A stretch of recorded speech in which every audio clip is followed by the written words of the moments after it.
여러분, 한 회사가 디지털 시대의 불사조로 다시 태어날 수도 있고, 동시에 막대한 빚더미라는 괴물에게 잡아먹힐 수도 있다면 어떨 것 같으세요? 오늘 우리가 깊이 파고들 루멘 테크놀로지가 바로 그 운명의 갈림길에 서 있습니다. 네, 이게 바로 과거 센츄리링크로 더 잘 알려졌던 이 회사가 마주한 핵심 질문인 거죠. 루멘은 과연 AI 시대를 이끌어갈 혁신적인 기술 기업일까요? 아니면 과거 통신공룡의 영광에 갇힌 채 어마어마한 부채에 짓눌려 서서히 가라앉고 있는 걸까요? 자, 그 상반된 두 가지 이야기를 지금부터 한번 파헤쳐 보겠습니다. 그러니까 이 회사를 둘러싼 두 가지의 전혀 다른 이야기? 이게 이 회사를 정말 한편의 긴장감 넘치는 기업 스릴러처럼 만들고 있거든요. 그 두 가지 이야기를 한번 들여다보겠습니다. 자, 그럼 먼저 희망적인 이야기부터 시작해 볼까요?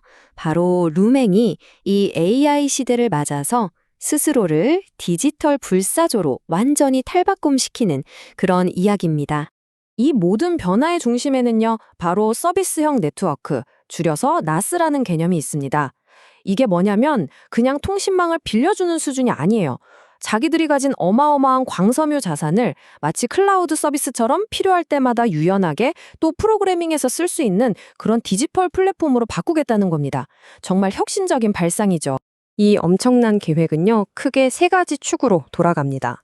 첫째, AI 시대에 딱 맞는 차세대 클라우드 2.0 인프라를 만들고, 둘째, 기술 업계의 거인들과 손을 잡는 거죠. 그리고 마지막으로 성장이 더딘 기존 사업들은 과감하게 정리하는 겁니다. 그리고 이 전략, 이게 그냥 말로만 끝나는 게 아닙니다. 시장에 진짜 거물들을 움직이고 있어요. 보세요. 마이크로소프트, 구글, 아마존 같은 이른바 하이퍼스케일러 기업들하고 맺은 계약 규모가 무려 100억 달러가 넘습니다. 이건 루멘의 새로운 비전에 시장이 얼마나 큰 기대를 걸고 있는지 보여주는 아주 강력한 증거라고 할 수 있죠. 루멘은 이 변화의 속도를 더 높이기 위해서 정말 공격적으로 움직이고 있습니다. AI 분야의 선두주자인 팔란티어 같은 회사랑 파트너십을 맺기도 하고요. 또 성장세가 좀 주춤했던 소비자 사업 부문은 과감하게 매각해버리는 거죠. 하지만 여러분도 아시다시피 모든 불사조 이야기의 이면에는 어두운 그림자가 있기 마련이죠. 루멘의 경우에는 바로 재무제표 속에 숨어있는 거대한 괴물 이야기입니다. 우선 매출부터 한번 보실까요? 상황이 좀 심각합니다.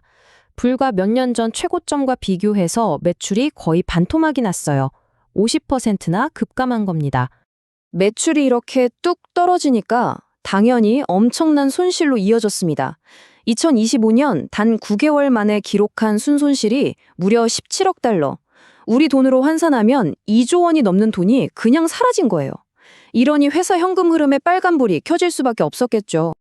그리고 바로 이 지점에서 우리가 말하는 그 괴물의 실체가 드러납니다. 회사 전체를 짓누르고 있는 이 어마어마한 부채.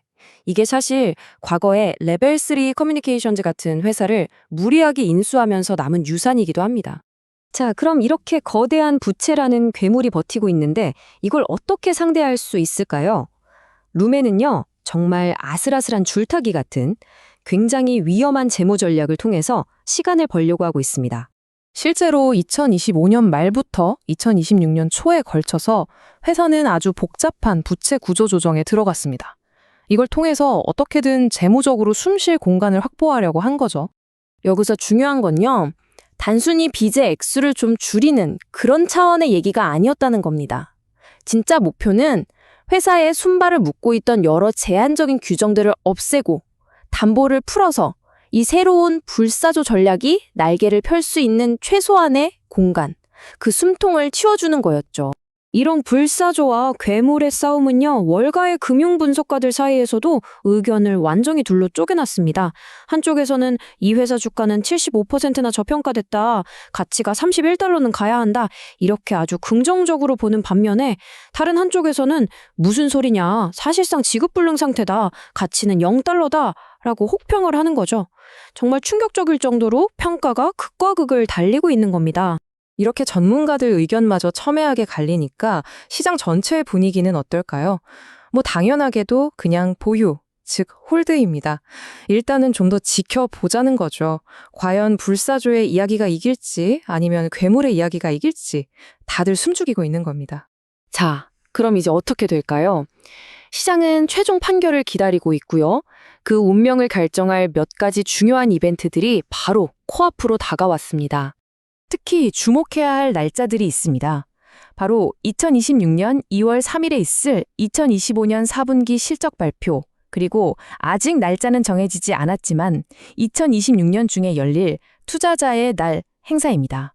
이 두 이벤트가 루멘의 불사조 스토리가 정말 현실이 되고 있는지를 가늠할 중요한 시험대가 될 겁니다. 심지어 주식 차트를 분석하는 기술적 지표들마저도 혼란스러운 신호를 보내고 있어요. 단기 이동평균선을 보면 하락할 것 같은데 장기 이동평균선은 또 상승 신호를 보내고 있거든요. 단기적으로는 비관적인데 장기적으로는 낙관적이라는 이런 줄다리기가 데이터상에서도 그대로 나타나고 있는 거죠. 이 모든 복잡한 상황을 정말 딱 한 문장으로 완벽하게 요약한 말이 있습니다. 바로 루멘 테크놀로지스는 한편의 긴장감 넘치는 기업 스릴러다.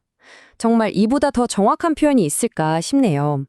그래서 과연 이 스릴러의 마지막 장은 어떻게 끝을 맺게 될까요? 저희가 그 답을 드릴 수는 없습니다. 왜냐하면 이 이야기의 마지막 페이지는 아직 쓰여지지 않았거든요. 과연 루멘은 잿더미를 딛고 화려하게 날아오르는 불사조가 될까요? 아니면 결국 거대한 부채라는 괴물의 무게에 짓눌려 쓰러지게 될까요? 그 결과는 오직 시간만이 말해줄 겁니다. 오늘 분석은 여기까지입니다. 함께해 주셔서 감사합니다.